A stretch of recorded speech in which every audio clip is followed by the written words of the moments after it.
అధ్యయనానికి ఆహ్వానం. అధ్యయన అభిలాషులకు శుభోదయ దివ్యాశీసులు. యోహాను సువార్త తొలి అధ్యాయం మొదటి వచనంలోని 3 గంభీర ప్రకటనలను మనం ముగించుకొని ఇవాళ 2వ వచనంలోనికి ప్రవేశిస్తున్నాం. 2వ వచనం చాలా కీలకమైన మలుపును సూచించే వచనం. అది గతంలో కూడా మనం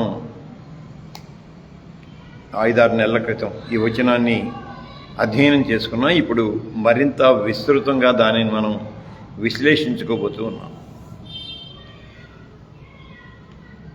దాదాపుగా మొదటి వచనంలో ఉన్న పదాలన్నీ ఈ 2వ వచనంలో ఉన్నాయి. 2వ వచనంలో ఒకే ఒక క్రొత్త పదం ఉంటుంది.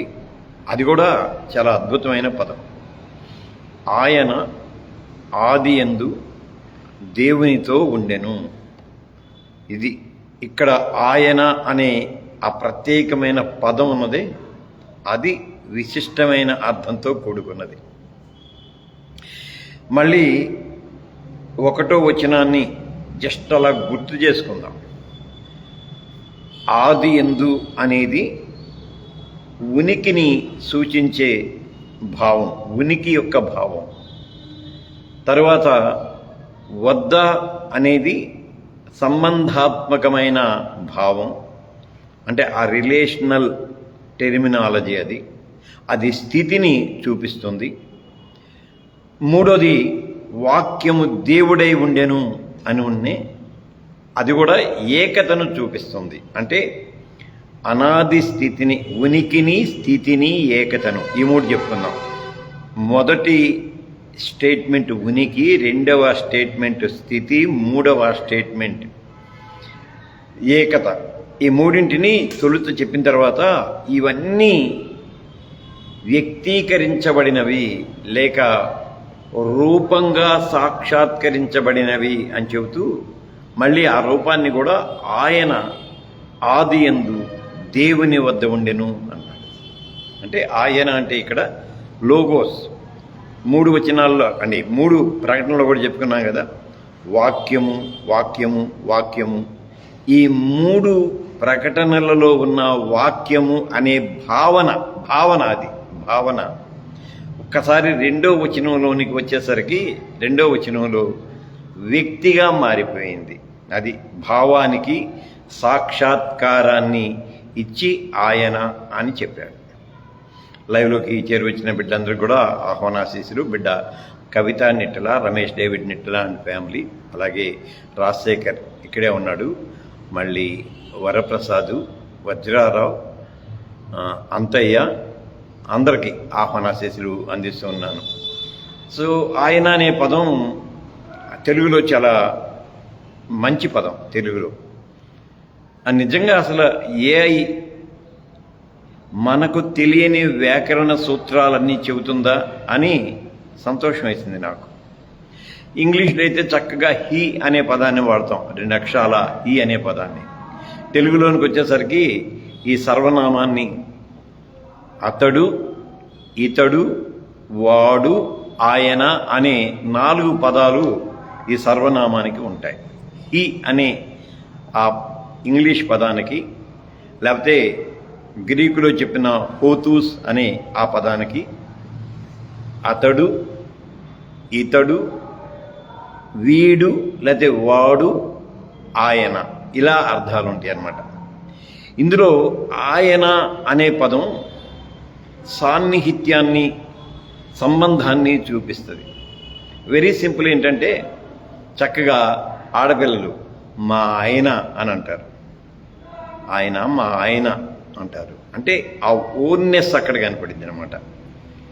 లోగోస్ భావన ఉన్నదే, ఆ లోగోస్ అనే భావన మళ్ళీ భావన యొక్క అస్తిత్వాన్ని, భావన యొక్క స్థితిని, భావన యొక్క ఏకతను తొలి వచనంలో వివరించిన యోహాను ఆ భావనకు వ్యక్తిత్వాన్ని ఇచ్చి, ఆ వ్యక్తిత్వం కూడా సంబంధపడే వ్యక్తిత్వంగా దానిని పేర్కొంటాడు.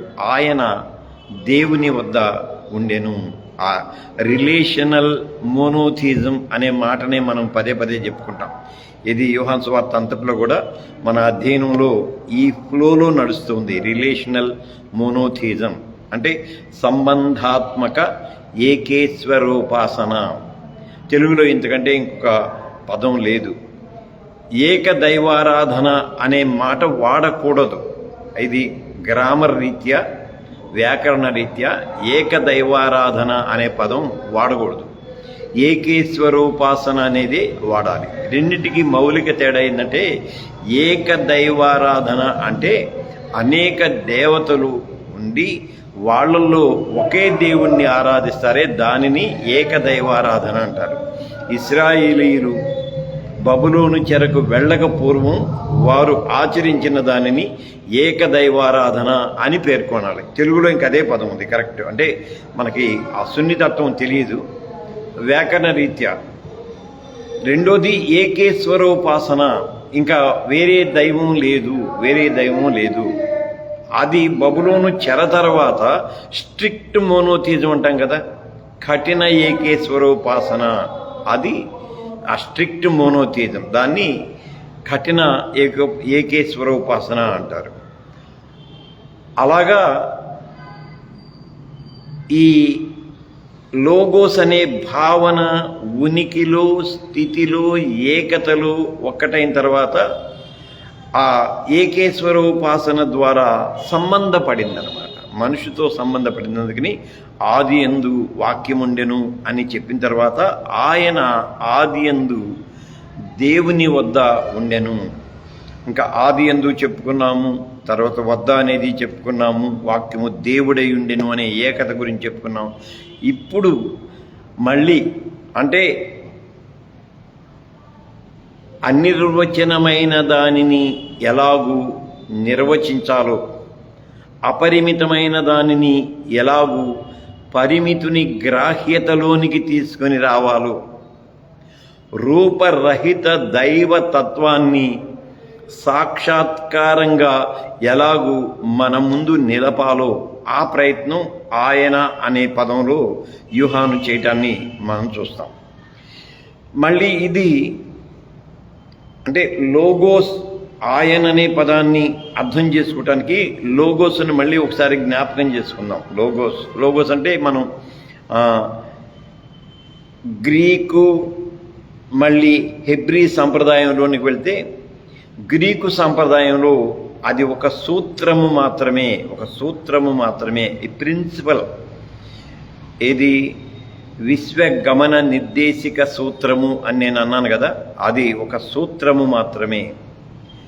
మళ్ళీ హెబ్రీల దగ్గరకు వచ్చేసరికి హెబ్రీలది కొంత అస్పష్టత ఉంటుంది, అక్కడ కూడా ఏకత యొక్క పూర్ణత్వం ధ్వనించదు. మళ్ళీ ఫిలో ఆఫ్ అలెగ్జాండ్రియా దగ్గరకు రావాలి. ఇతడైతే లోగోస్కు దేవత్వాన్ని ఆపాదిస్తూ మళ్ళీ అతడు సెమీ గాడ్ అంటే తక్కువ దేవుడు అనే భావన వ్యక్తపరుస్తాడు. ఇలా కాకుండా హీబ్రూ భావనలో ఉన్న లేక పూర్వ నిబంధన భావనలో ఉన్న సంబంధాత్మక దేవస్థితిని మళ్ళీ వ్యక్తీకరిస్తూ యోహాను రాస్తాడు. ఇక్కడ నేను అనే మాట, నీ దేవుడనైన యెహోవాను నేనే, నీ దేవుడను యెహోవాను నేను, అంటే నేను అనే ఈ రిలేషనల్ గాడ్షిప్, ఇది మనం అక్కడ చూస్తాం అన్నమాట. దాన్ని మళ్ళీ పర్సానిఫై చేసి ఆయన ఆది యందు దేవుని వద్ద ఉండెను అని ఆ ప్రత్యేకమైన భావాన్ని తీసుకొచ్చి చెబుతాడు. మళ్ళీ అంటే మనం వాస్తవానికి ఈ ప్రొలోగ్, యోహాను సువార్త ప్రొలోగ్ అంతా అంటే 1 నుంచి 14 కాదు కానీ 18 వచనాల వరకు ఉన్న ఈ ఉపోద్ఘాతాన్ని అంతటినీ కూడా ఒకదానితో ఒకటి ముడిపెట్టుకొని విశ్లేషణ చేసుకుంటే తప్ప పూర్తిగా మనకు అర్థం కావు.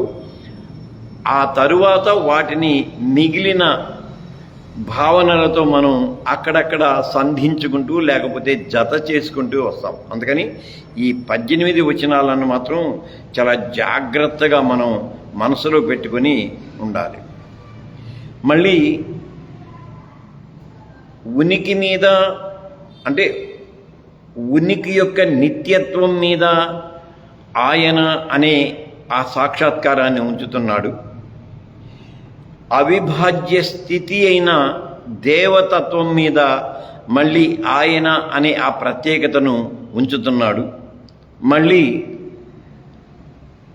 ఏకత, నేను ఆయన ఒకటే అనే ఆ ఏకతలో కూడా మళ్ళీ ప్రత్యేకతను నిలుపుతున్నాడు. సో ఇది చాలా మార్మికమైన, ఆయన అనే పదం చాలా మార్మికమైన పదం. అది చాలా మార్మికమైంది. అంటే అటు దేవతత్వంలో ఉన్న విశిష్టతను, మళ్ళీ దేవతత్వంలో ఉన్న సంక్లిష్టతను వ్యక్తిగతంగా మన మధ్యకు తీసుకొని వస్తున్నాడు. వ్యక్తిగతంగా మళ్ళీ సంబంధాత్మకంగా మనతో బంధింపచేస్తూ ఉన్నాడు. అలాగని ఎక్కడ అనాది స్థితికి, అనాది స్థితిలో ఉన్న అనంతుని దేవతత్వానికి విఘాతం కలగకుండా, మళ్ళీ ఆ దేవతత్వము యేసులో అవతరించిన సాక్షాత్కారము వేరు కాకుండా ఒకటే అని చెప్పడానికి యోహాను అద్భుతమైన ప్రయత్నాన్ని ఆయన ఆది యందు దేవునితో ఉండెను అనే మాటతో చెబుతాడు. సో నేను ఇక్కడికి ఆపేస్తున్నాను, ఎందుకంటే ఈ కొంచెమే దీన్ని మనసులో ఉంచుకోండి. దీనికి మళ్ళీ నేను డాక్యుమెంట్ సిద్ధం చేశాను కానీ ఇవాళ ఒక డాక్యుమెంట్ మాత్రమే క్లాస్ రూమ్లో ఉంచుతా. ఎందుకంటే నేను ఇవాళ ఇక్కడే ఉంటాను. రేపు సాయంకాలానికి కానీ నేను మళ్ళీ కంప్యూటర్ దగ్గరికి వెళ్ళను. అందువలన ఈ పూట ఈ ఒక్క డాక్యుమెంటే ఉంటాను. డాక్యుమెంట్ జాగ్రత్తగా చదవండి. ఎంతమంది చదువుతున్నారో నాకైతే తెలియదు. 26 మంది క్లాస్ రూమ్లో ఉన్నారు. నాకు తెలిసి 2-3 రెస్పాండ్ అవుతూ ఉన్నారు. కాకపోతే బిడ్డ హానోక్ కొమ్మోజు తను మాత్రం రెగ్యులర్గా, అంటే తను ఏఐ వినియోగిస్తూ ఉన్నాడు కాబట్టి రెగ్యులర్గా ఫాలో అవుతున్నాడు. అలాగే అమ్మ ప్రసన్నమ్మ కూడా రెగ్యులర్గా ఫాలో అవుతుంది. మిగిలిన వాళ్ళ సంగతి నాకు తెలియదు. ఎప్పుడైనా వీలుంటే మనం అసలు ఒక ఆన్లైన్ క్లాస్ పెట్టుకొని హౌ టు యూజ్ ఏఐ అనేది, లేకపోతే క్లాస్ రూమ్లోకి ఎలా వెళ్ళి ఎలా చూడాలి, ఎలా దాన్ని స్టోర్ చేసుకోవాలి అనే దాని గురించి ఆలోచించేద్దాం. లైవ్లో ఉన్న బిడ్డలందరూ కూడా వందనాశీస్సులు. బిడ్డ Kavitha Nittala, Ramesh David Nittala and family, Vajrarao, అలాగే బిడ్డ బీపీవి ప్రేమ్ కుమార్, మరణాతనైన అమ్మ ప్రసన్నమ్మ, రాజశేఖర్ నా దగ్గరే ఉన్నాడు, కిరణ్, మళ్ళీ అంతయ్య, అందరికీ హృదయపూర్వకమైన వందనాశీస్సులు చెల్లిస్తున్నాను. మోస్ట్ ప్రాబబ్లీ రేపు కూడా అధ్యయనం ఉండకపోవచ్చు, ఎందుకంటే నేను రేపు మళ్ళీ జర్నీలో ఉంటాను. ఆ తర్వాత శనివారం మనం మామూలుగానే అధ్యయన పలుకరింపుని నిర్వహించుకుందాం. అందాక సెలవు.